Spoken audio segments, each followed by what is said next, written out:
Bun venit la prima parte a vlogului nostru din Praga. Astăzi vă invităm să descoperiți străzile pline de istorie ale capitalei Cehiei, unde am explorat locuri fascinante. Am trecut pe lângă moschee, un simbol al diversității orașului, am vizitat turnuri impunătoare și biserici cu arhitectură deosebită, iar centrul orașului ne-a captivat cu farmecul său medieval. Nu am ratat celebra piața orașului vechi, unde am admirat ceasul astronomic, un adevărat miracol al ingineriei cehești. Alăturați-vă nouă în această călătorie plină de poveste și magie pragheză! Salutare, dragilor! Noi suntem Bugibi în vacanță. Suntem un cuplu pasionat de călătorii, de aventuri și de locuri ascunse care ne-au captivat inimile. Pe acest canal vrem să vă arătăm lumea prin ochii noștri, să descoperim împreună colțuri de rai, culturi fascinante și momente de neuitat. Așa că, dacă și tu iubești călătoriile, abonează-te și haide să trăim aceste experiențe magice împreună. Bună dimineața, dragilor! Ne-am pornit astăzi la plimbare prin Praga și am ajuns la primul obiectiv, la Sinagoga Ierusalem, cunoscută și sub numele de Sinagoga Jubileu. Este una dintre cele mai impresionante sinagogi din Europa și un simbol al bogăției culturale și istorice a comunității evreiești din Praga. Foarte frumoasă și impresionantă în același timp. Ce este foarte interesant a fost că ea a fost construită în anul 1905-1906 de către un constructor imperial și un arhitect vienez. Inițial a fost numită în onoarea jubileului de aur al domniei împăratului Franz Joseph I al Austriei, care în mod normal era sărbătorit în anul 1898, iar după primul război mondial a primit numele actual, tocmai în onoarea străzii pe care se află, și anume Jeruzalemska. Este într-adevăr un exemplu extraordinar pentru că arhitectura ei este foarte bogată. Vorbesc aici de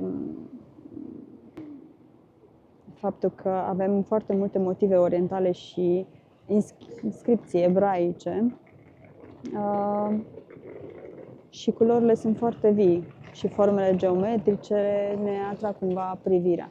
Haideți să vedem dacă, nu știu, se poate vizita în interior, dacă există un program.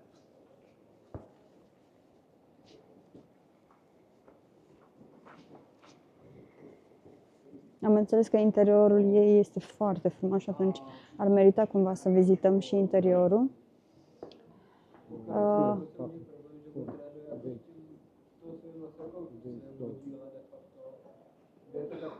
Da. Astăzi este închis, din păcate. Deci doar ieri s-a putut vizita și mâine între 10 și 5 se mai poate vizita. Da.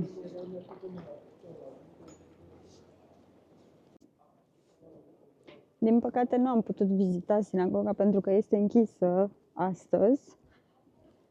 Astfel ne îndreptăm către orașul vechi, unde o să încercăm să vizităm mai multe obiective turistice din Praga.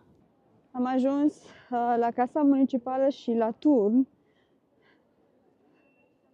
Casa Municipală, care se află în Piața Republicii, lângă turnul Pulberariei, și este una dintre cele mai cunoscute clădiri din Praga datorită arhitecturii sale deosebite. Vorbim de arhitectura Art Nouveau.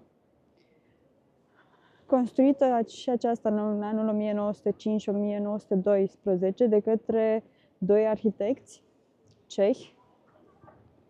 Și în prezent clădirea servește în scop ceremonial, pentru că are mai multe săli cu concerte și unde sunt ținute concerte simfonice, de orgă, dar și festivalul de primăvară. Și în față avem inclusiv turnul Pulberariei. Foarte frumos și deosebit. Haideți să ne apropiem. Turnul a fost construit între anii 1475-1477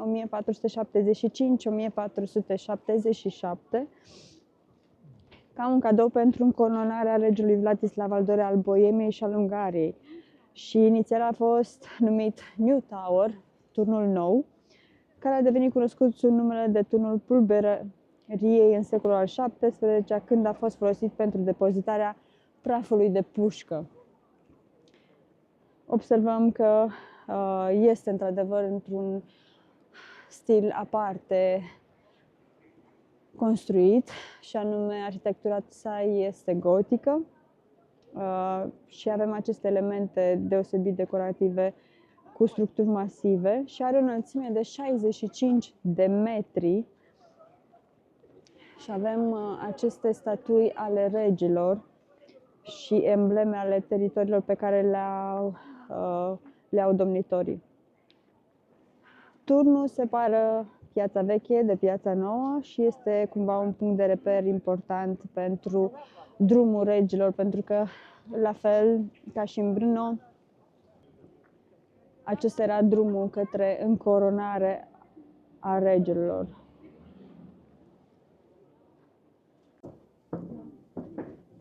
Urcarea în turn, practic, o să ne ofere o panoramă deosebită și sunt 186 de trepte până sus. Opa, deci am amețit.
Suntem în piața orașului vechi, care a fost înființată în secolul al XII. Aici se întâlneau toți negustorii, toți mercenarii. Și cumva obiceiul a rămas același, acum e plin de cafenele și buticuri unde îți poți achiziționa tot felul de nebunii. Ia uite ce nebunie de dulciuri e acolo, ce bine arată! Și aici tot felul de păpuși, frumoase.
Încă funcționează târgul de Crăciun aici. Până în data de 6, da. Până în data de 6. Doamne, cât e de frumoasă. Aia este casa de piatră și ce avem noi în spate acolo, practic se vede catedrala Our Lady Before Tin, așa se cheamă. Asta este casa de piatră, este una dintre cele mai vechi clădiri din piață, care datează din secolul al XIII-lea. E o clădire gotică care în momentul de față găzduiește expoziții de artă. Și acum ne îndreptăm către biserică, pentru că vrem să vizităm, vrem biserica Our Lady Before Tin, care datează din secolul al XIV-lea.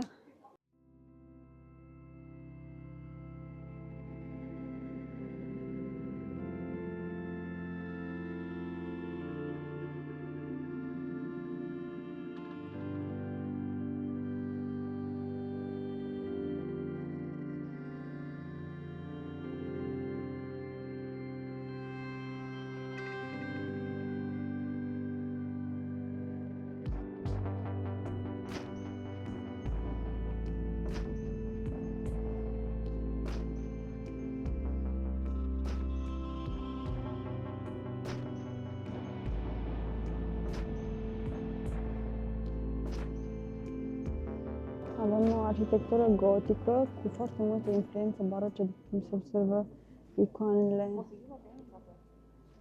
Sunt foarte frumos împodobite. Foarte frumoase. Și altarul este într-un stil magnific creat, tot într-un stil baroc, bineînțeles.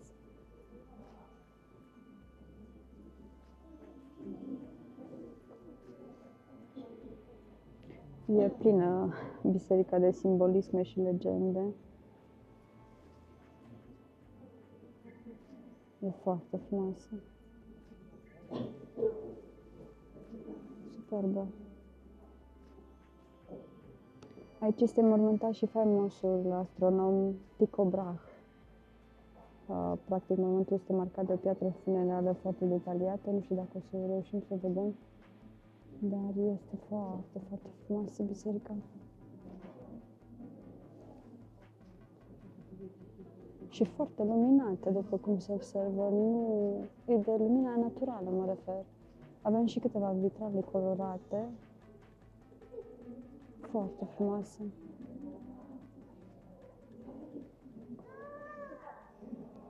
Superb. Acum cred că pot să înțeleg de ce este declarat unul dintre cele mai frumoase orașe din Europa. Și nu pot să contest acest lucru. Absolut deloc.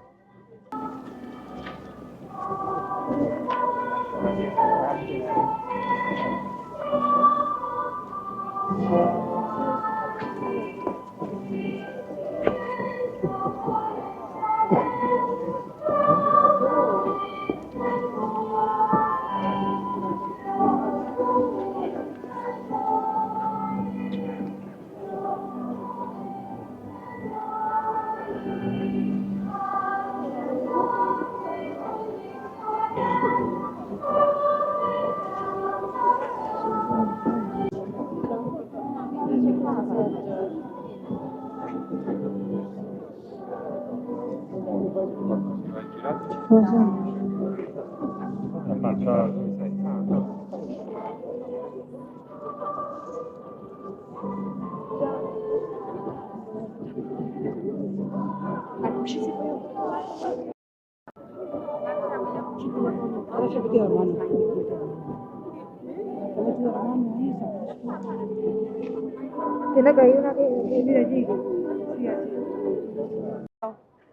ajuns la Palatul Kinski, care a fost construit pentru familia Goltz între 1755-1765 și a fost numit Palatul Goltz Kinski. În 1768 a fost cumpărat de către familia Kinski și merceria tatălui lui Franz Kafka, Hermann Kafka, a fost în incinta palatului la parterul acestuia. Foarte frumoasă, foarte frumos. Din 1949, acest palat a fost administrat de Galeria Națională.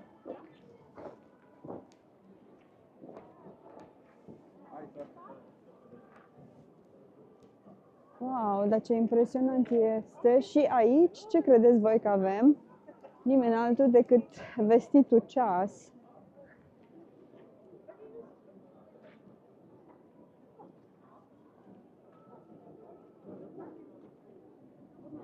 Ceasul astronomic.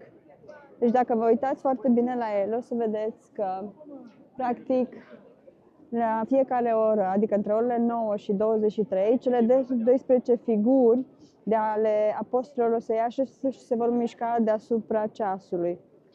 Și avem cadranul astronomic, care o să indică poziția Soarelui și a Lunii, iar cadranul calendaristic indică cele 12 luni calendaristice ale anului. Practic o să apară un simbol cu o activitate agricolă sau sărbătoare specifice lunii respective. Foarte frumos și foarte frumoasă piața. Peste tot numai clădiri istorice deosebite, frumos colorate, îngrijite, superbe. Superbe. Și de aici se vede și biserica foarte frumos.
Și aici au concerte de muzică simfonică, Bach, Vivaldi, Handel, Corelli. Și totuși, cum se numește biserica? Uite, Sfântul Nicolas. Da. Sfântul Nicolae. Foarte frumoasă. Da, foarte frumoasă. Și aici întâlnim stilul baroc.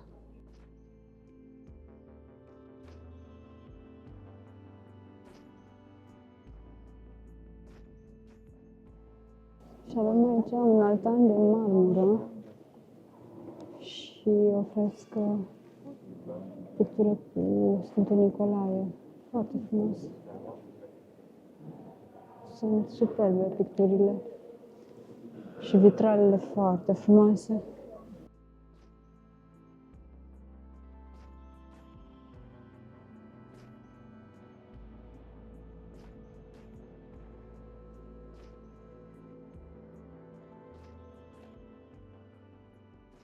Și avem o orgă în fața altarului, absolut superbă, acompaniată de doi îngeri. Foarte frumos. Superbă, superbă. Mă repet, dar îmi pare rău. Nu pot să nu remarc faptul că sunt extraordinar de frumoase și impresionante aceste clădiri, aceste edificii.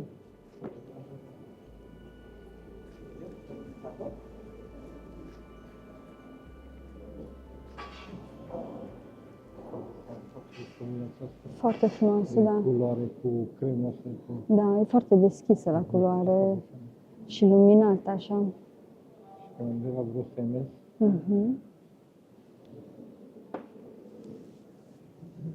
Foarte frumoasă.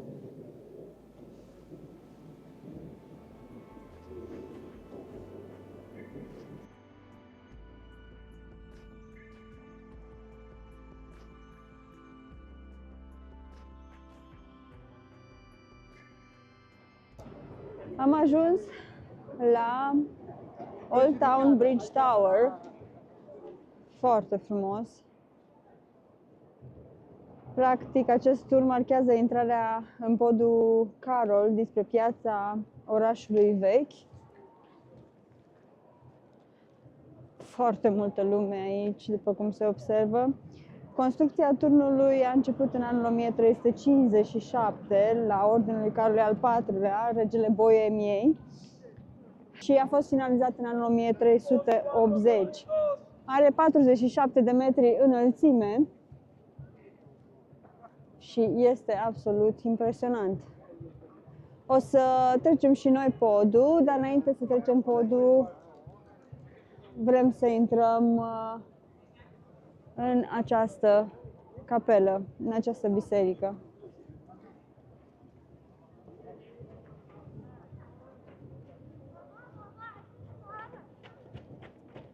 Peste tot văd că au loc concerte de muzică clasică în toate bisericile pe care le-am vizitat până acum, inclusiv și aici vor fi.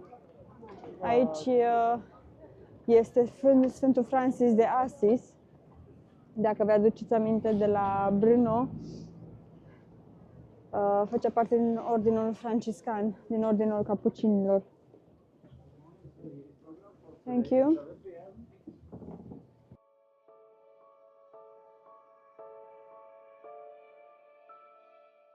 De nou avem stilul baroc.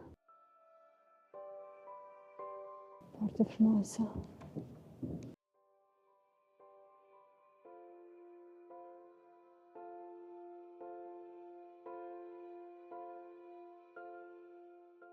Și avem capelele laterale.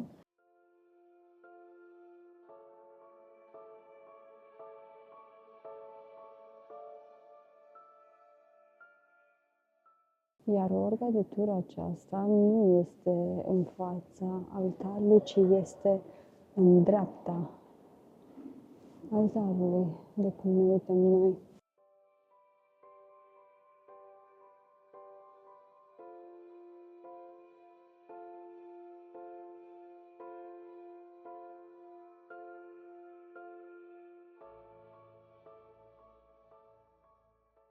foarte frumos decorat și acel balcon cu foarte multe motive florale și multe dintre statuete sunt aurite. Foarte frumoase.